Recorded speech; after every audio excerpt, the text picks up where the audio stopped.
Hey, friends and fam, it's Jon. It's time for the JMART CAST. Today I have a guest, a member of the Toronto Bitcoin community named Jon Tellis. Jon, welcome to the podcast. Appreciate you willing to spare your time. Thanks. Thanks, Jon. Happy to be here. Excellent. So as I already explained a little bit before we started recording, I wanted to ask you to come on to give a little bit of a background on who you are and what's your life story leading up to now, and what are some of the key things that happened in your life that helped you be a type of person who can see Bitcoin for the idea that it is. So the first question would be just to set it up, because I'm not exactly sure where you were planning on starting, but I'd like to know kind of like where were you born, and maybe how many siblings you had, how many what kind of a family unit you had, maybe a quick description of that. Yeah, sure. So my parents are immigrants. They lived in East Africa and came here in the 70s. I have two sisters, and I was born and raised in Durham region. Cool. My dad is an accountant. My grandfather was an accountant, and I too chose to become an accountant. My sisters did not. Being an immigrant family, scarcity and lack was a big focal point. Many people who come here from another country, my parents in particular, always teach you the value of a dollar, and appreciating what you have. So that really helped form my worldview. Also the importance of the family unit, and being respectful to your mother and father. My family's very religious, so it taught me a lot about morality.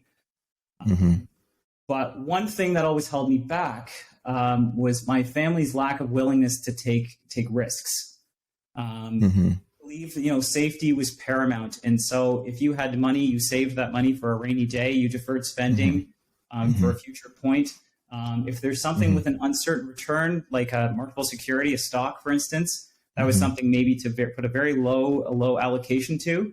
So accounting was an obvious choice for me because it's a very conservative profession, like risk averse and so forth, with upside, but controlled upside. So it definitely jived with my personality. And so after I finished my elementary school and high school out here in Durham region, I went to Wilfrid Laurier University for accounting with some of my classmates, and I became a chartered accountant. I only ever worked at accounting firms, and eventually I made it all the way to partner at one of the largest firms in Canada. So that's where I guess was the pinnacle of my career. But I would normally have just been on that career path, because once you are a partner, the only difference between you in your early career and your later career is, the body of experience, and your income goes up and you can change a little bit of what you do. But generally speaking, like it's just building a practice from that point. But what jarred me and brought me to Bitcoin, I had heard of it back in 2017. One of my friends who had a little bit more time on his hands had explored it. So I had heard him talking about how he wanted to own one. And but it wasn't that caught my eye. It was my wife who came home one day and said, "Hey, have you heard of this thing called Bitcoin?" And I said, "Yeah, I have." And she said, "You should look into it. I've noticed, a lot of people talking about it. It's going up in value really quickly." Wow, that's the best wife ever. Congratulations, man. Exactly. So fortunately, I didn't listen to her. I did what almost everyone does with Bitcoin when you first hear about it. You Google it. You give it maybe a cursory glance. You look at like a series of articles if you're lucky, and then you dismiss it completely, because it's outside of your realm of understanding. And being an accountant and being a subject matter expert and someone that people depend on, it's just like there's enough stuff inside of my head that this tiny little piece, this insignificant thing that's just outside my realm of understanding that almost no one knows anything about is not worthy of my time. So I set it aside. And went on with my life. And after I heard that it had crashed, and I thought, I dodged a bullet there, But fast forward to 2020, and the pandemic hit, and that's when my world's kind of imploded. My kids were at home and being homeschooled. My wife, she was at home from work and unable to work because her office was closed, and I too was at home. And I had meticulously studied investing aside from work over the past maybe 13 years of my career. And spent about 10,000 hours, just figuring out what the best investment would be. And I went everywhere from dividend stocks to index funds and software as a service and so forth. But I had a really good portfolio built up. Mm-hmm. And thought do you mind that if I interject for a second? Yeah, of course. Yes. How are you spending those? How are you teaching yourself? Like, can you give me some specific ideas? Like, were there books, courses? Sure. What were the things that you were doing to really get yourself deep in that understanding investments? Sure. So most of my clients were high net worth families, like 8-9 figure families. And nice. Honestly, I aspired to be like them, not so much to have the same degree of wealth, but to have the same freedom in their lives to do what they did. And a lot of them had really amazing stories, where, like the immigrants came to Canada, like my parents, but maybe they bought an apartment building and then that led to another. And then before you know it, they had 20. Or maybe they built up a business, in some other field and took a chance. I thought, being an accountant, a conservative investor, it's like, I'm not going to leave it all behind to, risk it all. And in the way that they did, like they kind of did because their backs were against the wall. I thought I would do it myself using my expertise. So what I did is I think I read 100 plus books, about investing in my free time. I used all of my investing or all of my tax and accounting skills to build spreadsheets to track my progress. I can tell you where every penny I spent from 2007 until 2022 went, every single penny, and it's just like, it was a passion for me. It was a way to prove that I could do what they did, but do it my way. So it was that, the books, it was the study of the spreadsheets. I also scoured. Book you'd recommend? I know, like, probably there's some Bitcoin books we can recommend over those at this point, but just for that investment world, is there anything that you would say is the one that really changed the game was Your Money or Your Life? That's the first time I started to look beyond the spreadsheet and start to ask myself how much time I was spending to value myself, not so much to value the portfolio. So I lived in Durham region and I commuted to Toronto. And one question I used to ask is like, can I work from home a little bit more? I'm driving in, I'm just sitting at a computer. Can I do, I work from home, but being an accountant, it's like, you got to be there, it's like in the office environment. It wasn't something that was common, although I was able to do it later in my career when you had children. But that was one book that just opened my mind to consider the possibility that the reason I wasn't getting to my financial goal, despite how much work I was putting in and despite like all the different approaches I took, is because I wasn't thinking outside of the box. It wasn't. So as I was going to say, I scoured the internet and I found the financial independence early retirement crowd, FIRE, early retirement screen, but it resonated with me because of the lack perspective and scarcity perspective I had coming from immigrant parents. But it didn't resonate with me as an aspirational accountant, someone who had worked so hard to achieve what I did. There was something missing and I didn't know what it was. And I was very busy. And so I just put it in the back of my mind. And over time, it just became routine to update my spreadsheets every month. But like months became years and years became over a decade. And then the pandemic hit. And that's when I had to take another hard look, because all those investments I painstakingly structured over years and years, just all of a sudden just cut in half days. And I thought that these are some of the biggest and best companies in the world. There's no answer to why this happened in those other than like the human psychology. So I'd been through crashes before. And what I did at first was just wait. Yeah. Wait for the water to settle, the mud to clear. Wait for it to settle. But then I started to look at some investments that were recovering back then in 2020, and going through some of those forums, I saw Bitcoin again, and I thought I'd heard about Bitcoin back then, and I decided to click a podcast rather than reading an article or Googling it, and I went a little bit deeper that way, and then one thing led to another, and before you know it, I'm spending a lot of time focused on Bitcoin. What was that first podcast, if you don't mind me asking, that you clicked on? I don't know if it was the first one I watched, but it was the first one that really resonated with me. It was Raoul Pal interviewing Michael Saylor. Is that the one where like Michael Saylor kind of schools him into like saying that these are securities like the other crypto stuff? That's the second one. Oh, okay. Okay.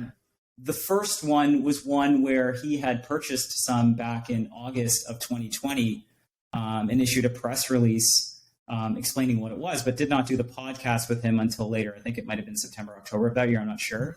But I was already digging into it at that point because I was intrigued because I thought, you know, I'm not really managing my risk exposure if all of my investments are tanking, and I'm not considering the ones that are climbing. And so I, at that point, I had started to move a lot of my investments over to software as a service. I was in the process of doing that and also moving them to the big tech firms. I actually went to university when RIM was rising, you know, got the chance to see the CFO, Dennis Kavelman, who was a CA as well. And some of my roommates saw Balsley and Lazaridis, the two co-CEOs, talk, but I didn't ever invest in them, you know, because I, as an accountant being risk averse, like you're trained to look backwards and to invest in things that have worked. So I invested in the best companies of the last, 50 or 100 years, and they did well until they didn't. So once I started going down the rabbit hole, I noticed synchronicity between what people said about Bitcoin and what Saylor said about it, in that, it does require you to just think a little bit outside of your comfort zone. But I never had a reason to. I was very fortunate. Like I didn't have the same immigrant stories. I was very successful. I bought everything I wanted to buy. It's like intellectually I was challenged. I worked more than I wanted to, but I could push back because when I was a partner, I could, just make less, and work less. And when my kids are older, I could do the reverse. But it really bothered me on a personal level that I had spent all this time to build up something only for it to be stripped away. So I thought, I'm missing something. And that's when I went down the rabbit hole, and I decided, just being at my wit's end with all of these things, these challenges in my life with the kids and my wife and the fear and the pandemic, I just took nearly all of my portfolio and I just put it all on Bitcoin. Crazy. I figured, amazing. Yeah. I said, what's the worst that happens here? It's just like, I'm stuck working at home. It's just like, I've got this great career, like I'm miserable. It's like, I thought it would be fun. Let me ask you this. How deep into the rabbit hole, like how good was your understanding of, like, how many different subjects did you go deep into before you made this decision to put all your money on Bitcoin? Like, where were you in your like level of understanding? Were you thinking of Bitcoin as this as an investment? You're thinking of Bitcoin as a savings technology? Where were you in your mindset when you finally made that decision, all the chips in? I had made partner that year, so I had a locked-in account that I couldn't touch until I was 55 a lira, as you might know in Canada we call it. So I basically, it was just a Hail Mary. I thought, like, after I was promoted, I became a business owner, not an employee. So I thought, I'll just throw this money on Bitcoin and then I'll study Bitcoin. You know what I mean? Oh, wow. Because but to me, the money was immaterial. It's like my portfolio outside of it was much larger. So it was small. Oh, okay. What it was might have been 10% or something. So almost like you would take a flyer on some unknown tech stock, hoping that you get a 10X one day. Little did I know that like that one move, all of a sudden it was equal to almost to the rest of the portfolio. And I thought, well, not a lot of time passed. And then I just put the rest in after that. Okay. But the time frame from which I took the Hail Mary, from when I put the rest in, I don't know how much time I spent, maybe 100 hours or so absorbing podcasts. And I have kind of an obsessive compulsive personality, and I'm trained to look for risk.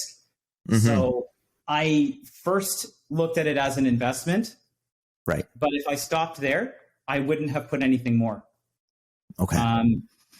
And then when I went a little bit further and thought of it as a technology, that's where like it really caught my eye, because what bothered me prior to Bitcoin was watching, Apple, Google, Facebook, Amazon all fly, despite the metrics that they showed for years, particularly with Amazon when it was, dropping by 80%, then climbing, losing money perpetually, all the articles explaining why it can't work until one day it did.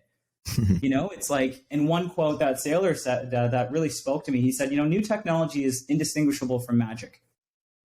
Absolutely. I really believe that, because as smart as I was, I couldn't see it, because to me it was magical until it wasn't, until I was holding it in the palm of my hand. But to have the conviction to put everything down, you got to really believe that the technology is viable.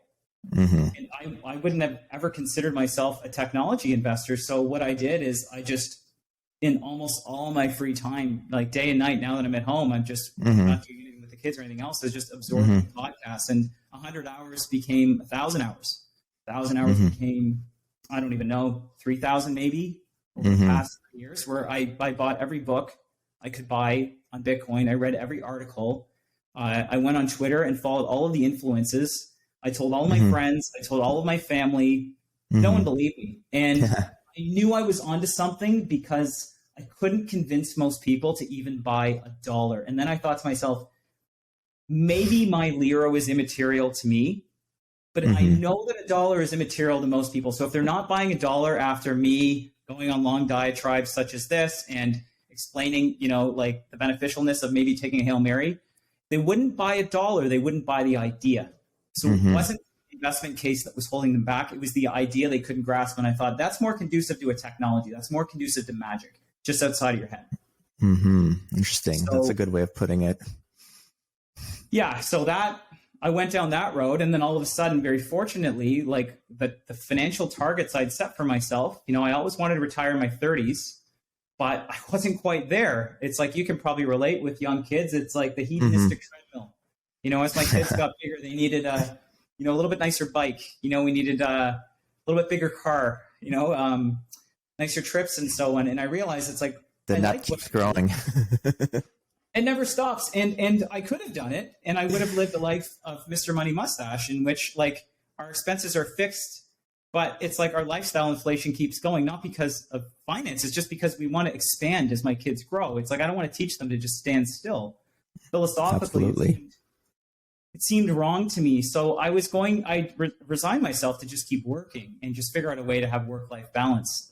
But the money grew so fast, and it was so large that I thought, it wasn't even maybe a year later.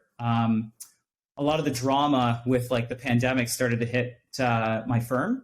And, it's like, you always want to be able to have, the FU money to do what you want, but I didn't think I would have it for much longer. And I enjoyed what I did. And I got a lot of pride from what I did. And I really enjoyed working with clients, the challenges that they brought every day. But I thought, would I work if I didn't have to work? And so at that point, I was probably well into the thousands of hours studying Bitcoin. So I moved past the technology, and now I'm in the philosophical space. So I'm reading Gigi. I was fortunate to meet Tomer Strolight at some of the meetups, and very inspired by him. Amazing. Yeah, and I thought, I've got the money now, and I thought, so I quit. I'd worked my entire career, to get to that point. And I thought, I don't have to do it anymore. And it's just like, I could resolve some of these political differences that we have regarding the pandemic. But I thought, no, I'm just going to go do what I want.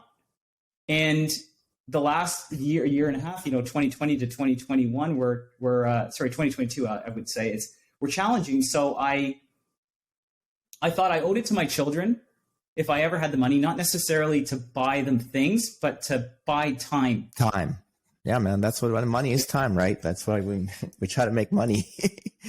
Correct. More time.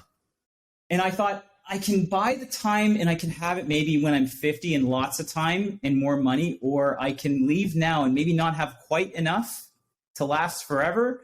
But I was able to buy the entire last year just to be off with my kids. And all of the challenges I faced during the pandemic, they were facing too, but they're much younger and more impressionable. So is my wife. And we just worked through all of those challenges because I didn't have the stresses of work, and I could have never done it without Bitcoin. Fortunately, that time off coincided with a big drop of Bitcoin. But I still had other investments. I still had income from them because I didn't put everything on. So I just use that. I thought, I thought I would do this when I retired. I thought, well, I'm going to do it now. And I retired in my 30s, and I took that year to do it because, like, to me, the philosophy of making that trade-off, I thought, it's an asymmetrical bet. You know, Bitcoin's the asymmetrical bet. Like I should have taken a flyer back in 2017 when my wife told me to. I did in 2020, but like that wasn't going to change my life because the price was too high. Didn't buy it when it was $100. You know, I wish that I did, but I bought it low enough that the asymmetrical bet bought me a year. Yeah, exactly. And that's an amazing story. I love that you shared that with me. Yeah. And what's it been like to have all this extra time with family? Is it as fulfilling as you'd imagined? Changed my life. It's been more meaningful to me than anything I've ever done. I worked so hard to be a C. I worked so hard to be a partner, to overcome challenges, you know? I didn't have every attribute that one needed to succeed, but I just refused to quit. I refused to quit. And that brought me to that point. But I thought, what now?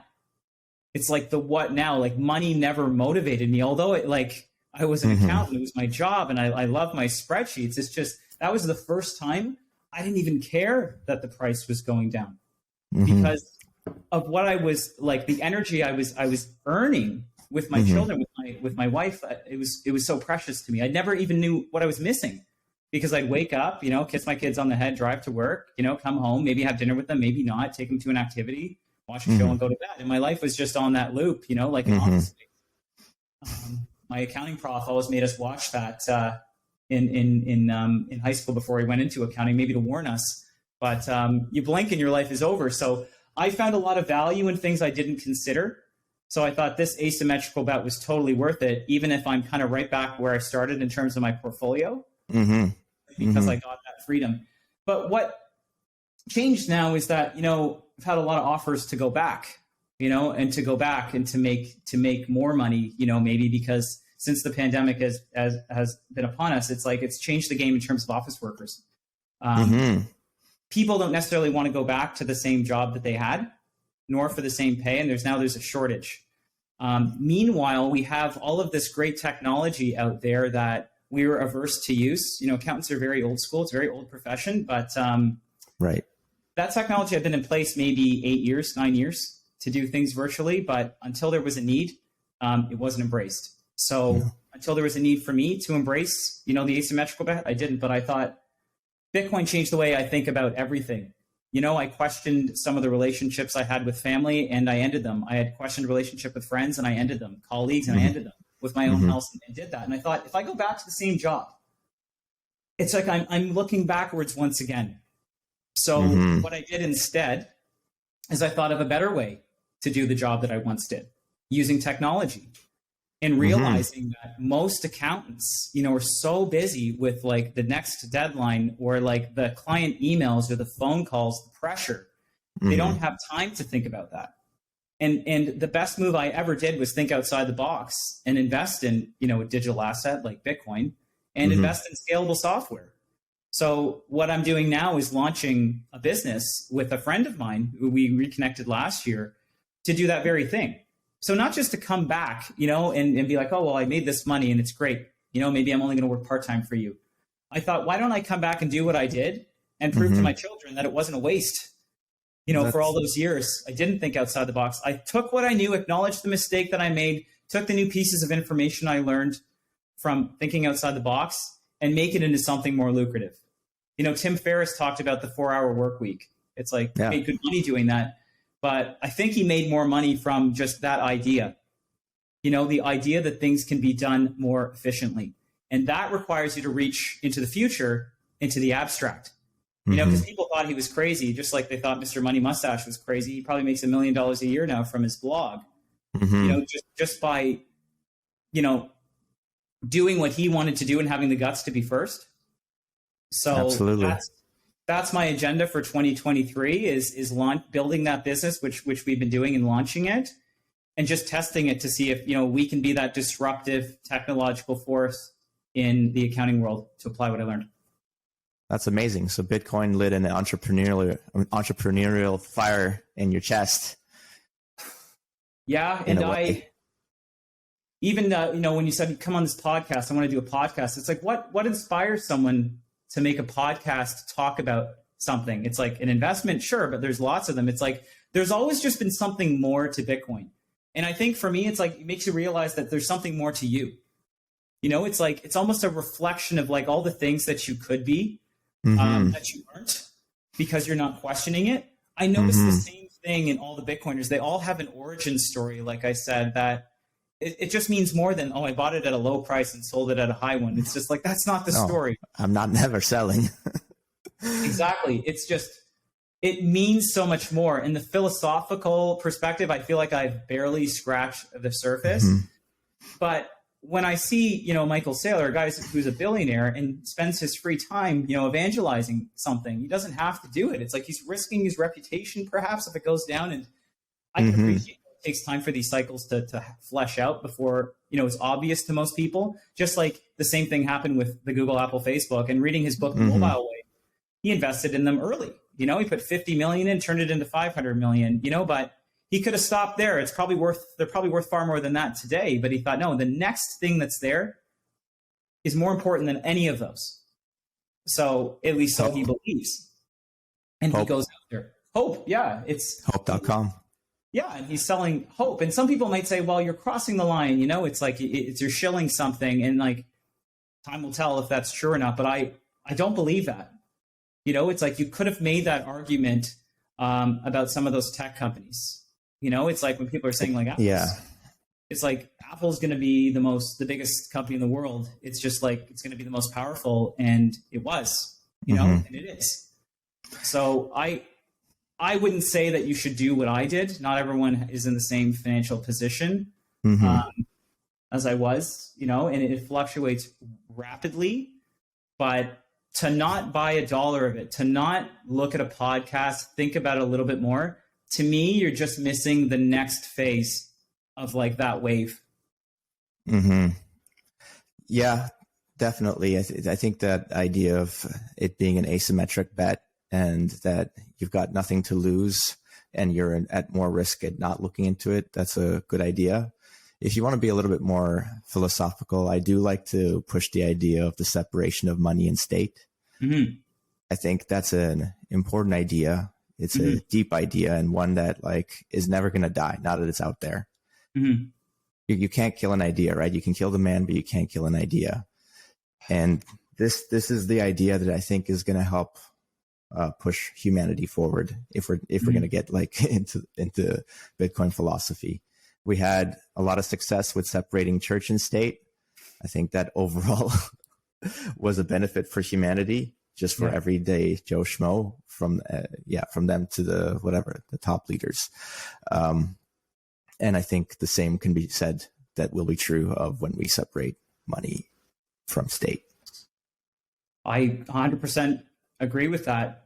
I never would have thought that the structure of our world, you know, was one that was not optimal. Obviously, I'm not in denial about the fact that there's a lot of fraud and misappropriation of assets and things that of nature that goes with anything that involves like a human hand. But I believe. So can I ask you a couple of questions actually regarding that? Sure. So like as you were like learning about investments and things like that. Yeah. When did you come across like central banking and the Fed and the idea of where money comes from? Like where in your, like, cause I only got into that after Bitcoin. I had no idea what any of that was, where money came from at all. I just never even like, sometimes I would think about it, but it'd be like, too lazy to Google it or whatever, or maybe Google didn't exist yet. Like when did you come across this idea where money comes from and central banks in general? I did have a traditional business school education. So, you know, I took the obligatory courses on economics and business theory and so forth. So I learned the fundamentals there of what, you know, a classically trained business person would know. I did not go so far down the rabbit hole as to contemplate how money is actually printed and the technicalities of it. I did that once I found Bitcoin. But the flaw that I found that the Bitcoiners saw is human error. You know, when people talk about like Bitcoin as it's a commodity versus a security, it's important because it's like it doesn't have the characteristics of a security, but if it did, it's subject to all the laws of, you know, the SEC in the United States.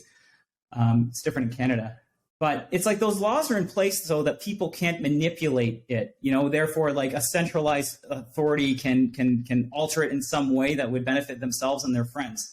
The Federal Reserve is kind of like that too. It's like it's got a lot of these laws in place, but it is a centralized authority and it is manipulated. And that's one thing that annoyed me about what happened during the pandemic. It's like you're trying to put in measures, to keep people safe or whatever the tagline was of the day. But printing money was hand in hand with that, and like almost like a blank check. And like working in an accounting firm, it's like trying to stay abreast of these changes. They're like, oh no, just give the money out now. We'll figure it out later.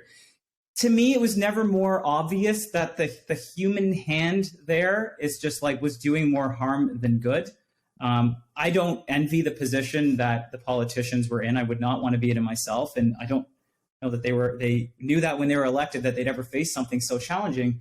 But money and state were connected so much as that we needed to have people managing this for us. It's like, I just want to live my life in peace and do my day job and provide for my family like anyone else. We have to trust people to do that. That's the system that we were all raised in. I never considered, like many, that whole system could be replaced by technology.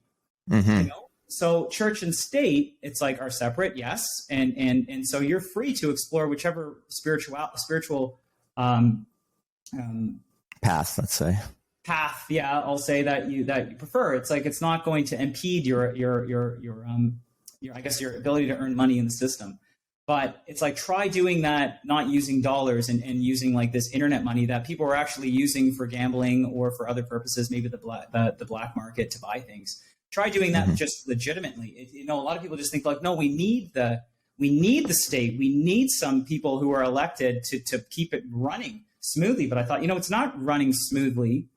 And there are a lot of things I used to do that I thought were running smoothly, like my job, for instance, where I'd run around with a piece of paper, so that people could initial it, and then we could get a financial statement or an audited financial statement out the door. And all of a sudden you could use DocuSign, for instance, but the ramifications of having a technology that could incentivize everyone to act in fairness to one another without that centralized authority.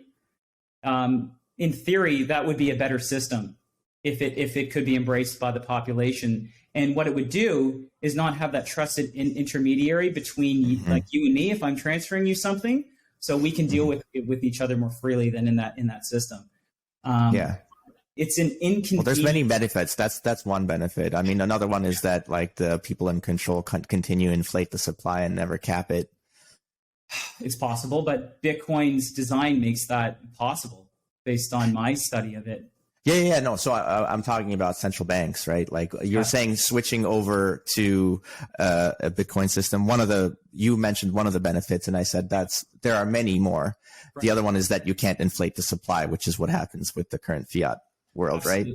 Absolutely. Like I don't know why I never thought about this any more deeply than I did till like in my mid 30s, but paper money can be infinitely increased in supply. There's nothing stopping it.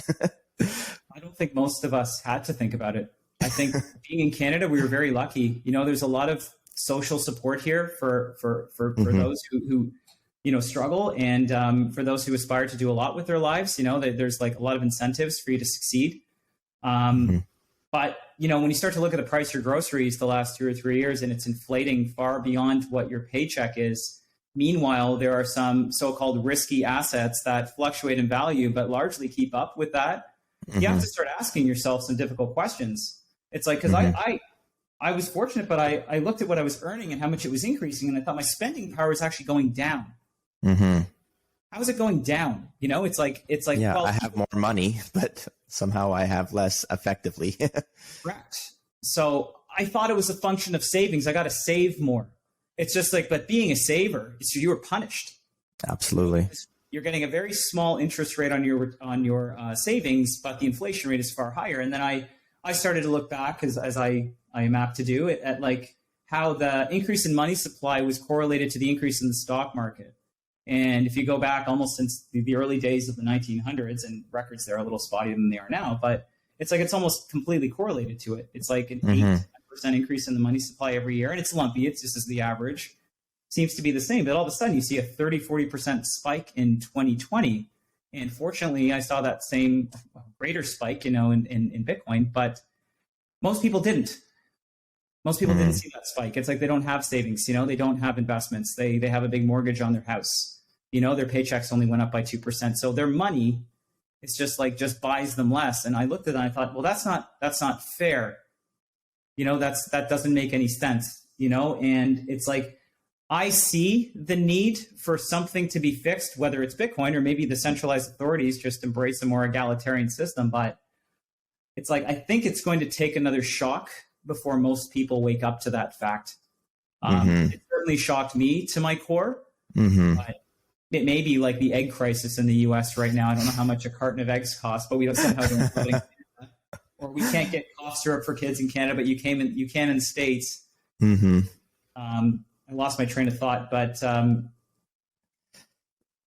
am optimistic that technology has changed our world so much and changed our lives as we know it, that something like a Bitcoin, even if it isn't Bitcoin itself, even if it is the idea of Bitcoin, how it forces you to think differently about everything, people start asking some difficult questions about what transpired the last 2-3 years and propose a better solution, because I can't see this sustaining itself for much longer.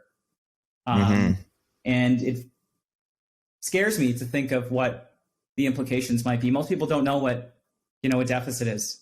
They don't understand the connection of government spending to like the services that they have. They don't know what a pension crisis is if there's not enough to pay people. But these things can and do happen, largely in the private sector. But like eliminating the debt ceiling like they did recently, or proposing that they do that, is not a solution. The solution isn't to take on more debt. Well, it's political theater. It is. But imagine if there was something, a technology that could propose a solution. I don't know many practical people, if they took the time to study it, wouldn't back something like that. I think it would be in their best interest. And I know not a lot of Bitcoiners agree with that. They say, it's like we have to destroy the governments, we have to destroy the central banks, and get that. But well, I think the idea is that Bitcoin will make them less powerful. They will still exist. I think there's no way you can't have government. But their relevance will be much less than what it is now, due to the fact that they are no longer in control of the most important thing that centralizes power.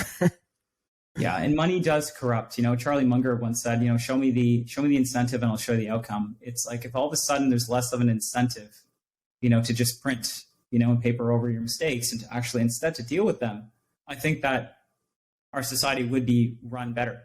It's like no one is telling me that like I should transact with others fairly. I just know to do that, in Bitcoin, because if I don't, it's like I'll lose something.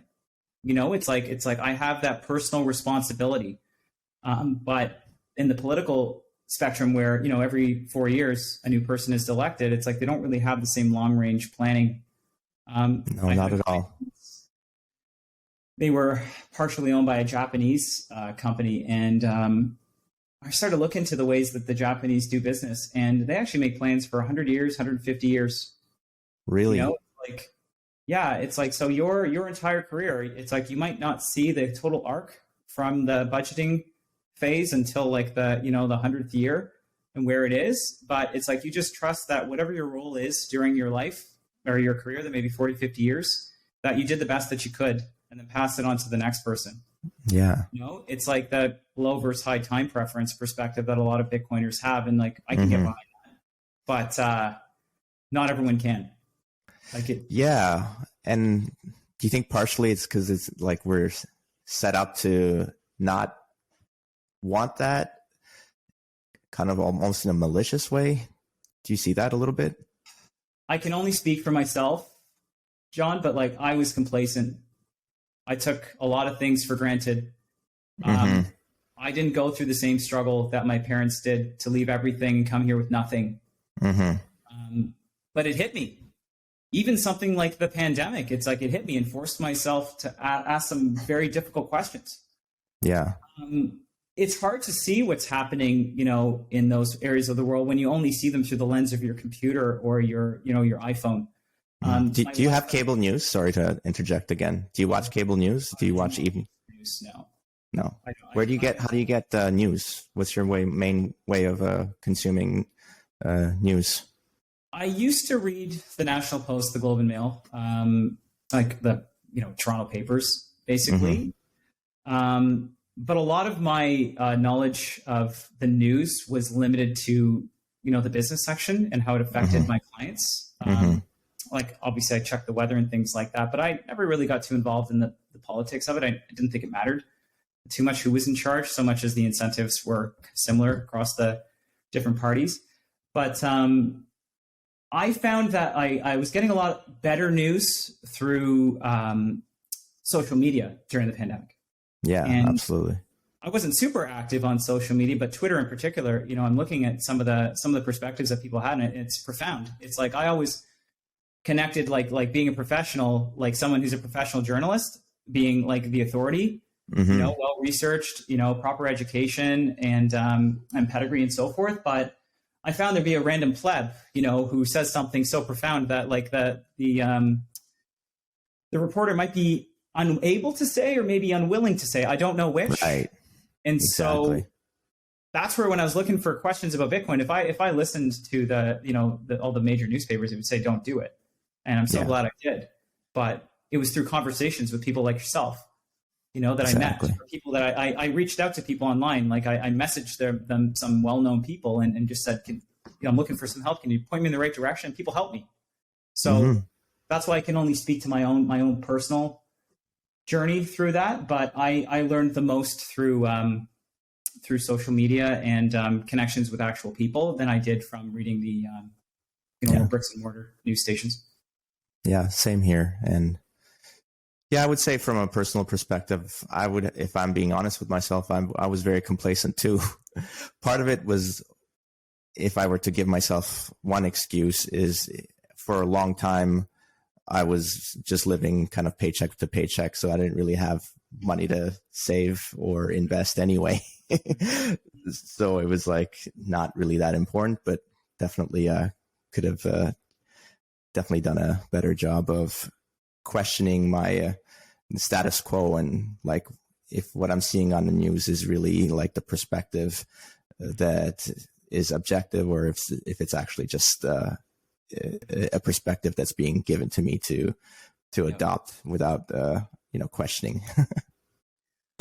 Trust what's between my ears a lot more than what I read, but I still can't say for sure, and maybe I'll never be able to, whether or not what I hear is true or false. I just make sure that like my internal compass, like the actions I take, are the same as the thoughts that I have, and that like try not to harm any other people.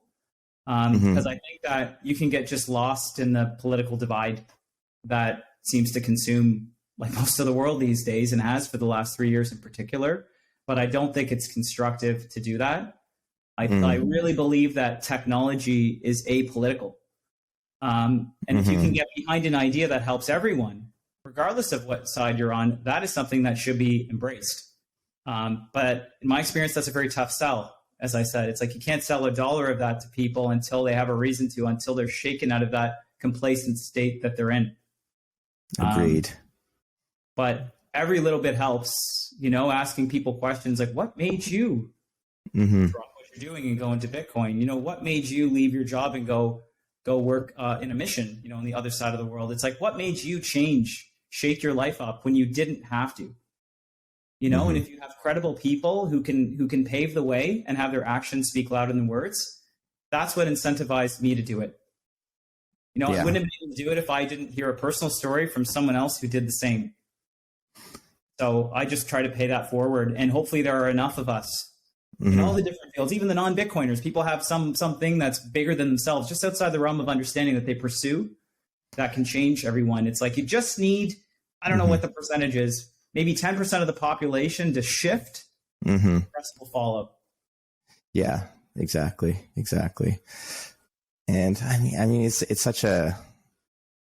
is an infectious idea. I feel like, but I think in one of the podcasts I heard Saylor talk, there's a speed at which ideas spread. And there's almost like a cap at that speed. There's a rate, there's a limit to the rate at which you can convert people. So we just got to keep spreading the word and talk to people. And like you said, ask questions, answer them, share stories, but also be patient in waiting for people to go through their personal transformations where they have that aha moment. Exactly. Right? Everyone's got that one aha moment where they're like, why am I not more like learning about this more? Why have I been wasting all this time? It happens. It does. You got to embrace it when that thought comes in. Yeah. And I think most people will. It's like they may not even realize that they own Bitcoin. It might just be an allocation as part of their portfolio one day. Maybe they're even their retirement plan if they don't have their own savings. But embracing ideas that are outside of your realm of understanding is not easy, no matter what the ideas are, because the answer is usually in front of the mirror. It's like you've got to question your assumptions, and ask those difficult questions to get to, a place of more questions and more questions. Like the longer I spend in Bitcoin, the less I feel I know. And it got to a point where I couldn't let it consume my life. I had a valuable skill set. I thought the best thing I can do for Bitcoin is to take what I know and go be successful. And if anyone asks me, why did you do this? My son wants to be an entrepreneur one day. And I thought, what's the best way to teach him to be an entrepreneur? Work for someone else, work for a big company or start my own company. And I thought that's how I explain Bitcoin to my son, because he doesn't want to hear it. I'll look at the block clock. He doesn't care. It's podcast off when we're in the car on a long drive. But I thought that's how I teach him. It's important. Yeah. And it's just through my own behavior, improving my own behavior, and might make less money today than I did, a year ago, but I'm a better person. And I only aspired to be one because others did as well. And as you say, Bitcoin, it's kind of like a virus, like new ideas, and they spread at the speed by which people absorb it into their bodies. And maybe it will take longer for some, but the polarizing perspective that the Bitcoiners had, I think, can convince a certain contingent of people, but it's not going to convince everyone. So there's a whole other group of people. Like Saylor is cheerful and constructive, and the smart, if not the smartest person I've ever heard, one of the smartest, and a strong contrarian as well, because you do need guts. But I don't know that I can do what he does. I don't know that I can do what you do, but I can do what I do, which is to just have my actions speak louder than the words. And maybe some of the people I told years ago, they'll buy $1 one day. They'll buy the idea. That's good enough for me. You're on the path. Yeah, that's beautiful. I love that. Yeah, it's for myself, kind of in a parallel. I'm a personal trainer, and I love weight training. I love martial arts, and I have a son, and I want him to love all those things that I do too. Right? I want him to be like a big, strong, macho guy, just like me. But I know I can't force that on him. So I know that the best that I can do is just be that, keep training, keep getting stronger, keep getting a higher efficiency at doing martial arts. And by setting that example, like I know he's going to fall in love with it, because he'll see how successful and confident I am. Yeah. So in that same way, I love what you said about how pursuing this entrepreneurial idea is how you're teaching your son about Bitcoin. It's beautiful. Hey, thank you. You can tell your son to be strong. He may or may not listen, but if you show him that you are strong, it's like, that's a very different thing. Just like my son, like, how do I get first place, Dad? It's how do I succeed at stuff? It's like, believe me, I spent years telling him. Didn't listen. It's just like, but then once I actually, took first place myself in my own life, inspired by my wife doing the same thing, all of a sudden he got his black belt in Taekwondo. Oh, that's amazing. And I thought, well, I don't even have my black belt in Taekwondo. I don't even know how to do Taekwondo. How did you learn? How did you do that? I took him there. Could have taken years, but it's the same thing. It's just like, instead of telling him, I did it. And it was like a light bulb. It's like how quickly he figured it out. And then everything changed, and then all of a sudden he started doing better in school. He's better behaved. He was nicer to his sister and his parents. Yeah. I'm sure your extra presence is helping that a lot, It's helped it, but you know what? Same as you. It's like, I didn't necessarily do it for him. I did it for me so that I could be the best person. that he would aspire, he would look up to one day. It's like, I want his hero to be me, and what I achieve, so that he himself can achieve the highest goals for himself. Yeah. And I'm sure if you can sustain, that lifestyle of a personal trainer, even with the sleepless nights of having young kids and the pressures of your day-to-day job and all the other stresses in anyone's normal life, it's like, he'll know that he can do that too, because you showed him the way. Or you could leave him like a piece of paper that he reads. Or this is your workout. Yeah, and young kids, it's funny. It's like if he ever stumbles upon your podcast one day, you might say, well, that's another way to get through to a kid. Like, I thought that podcast, what am I going to learn from a podcast? I barely even listened to them before Bitcoin, and now I'm thousands of hours in. And I think to myself, what did I learn in those textbooks at university? I could have just watched podcasts and absorbed it that way. I didn't know that at the time, but it's just like, you might be doing that for him. Maybe he'll have that podcast one day where he talks about something other than personal training. So funny how life works like that. Yeah, it's amazing. It's all powered by technology. Yep. Yeah. Well, I think that was a beautiful way to end this thing, man. Thank you so much. That was a really fun conversation. That was a great story. It's everything I wanted this podcast to be. Really appreciate it. Yeah, thanks for having me, John. And I'm inspired by what you do, and keep up the great work. Thanks, man. That's very kind of you.